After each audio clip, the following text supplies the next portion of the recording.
হায়দ্রাবাদের হুসেন সাগর হ্রদ, যার পাশে থাকেন শিবা। না, ডেজিগনেশন কিচ্ছু নয়, একজন সাধারণ মানুষ। ছোটবেলায় চোখের সামনে নিজের ভাইকে জলে ডুবে মরতে দেখেছিল শিবা, আর তারপর থেকে শিবার লক্ষ্য ছিল একটাই, কেউ যেন মারা না যায়, মানুষকে বাঁচাতে হবে।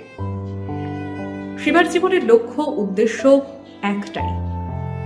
শিবা তার কাজের বিনিময়ে কোনো পয়সা নেয় না, তার দিনের শেষে দুবেলা দুমুঠো খাবার আর নিজের শান্তি খোঁজার জন্য একটাই রাস্তা, মানুষকে বাঁচানো। হায়দ্রাবাদের হুসেন সাগর হ্রদ, যেখানে মানুষ যখন এসে দাঁড়ায় তখন মৃত্যুর মুখোমুখি, অর্থাৎ জীবনের শেষ সিদ্ধান্ত নিয়ে মানুষ এসে দাঁড়ায় এখানে।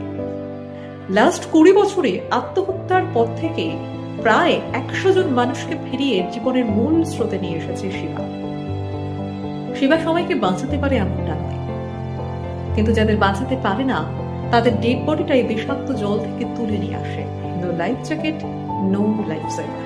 সেই সমস্ত ডেড বডি শিবা তুলে আনে একটাই উদ্দেশ্যে, সেই যাত্রাটুকু যেন সসম্মানে হয়, সুন্দরভাবে হয়।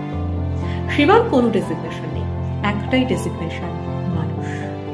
শিবা আসলে সেই মানবতার প্রতীক যাদের কাছে ডেজিগনেশন তুচ্ছ হয়ে যায়, জীবন যেখানে এসে মাথা নত করে দাঁড়ায়, স্যালুট করে।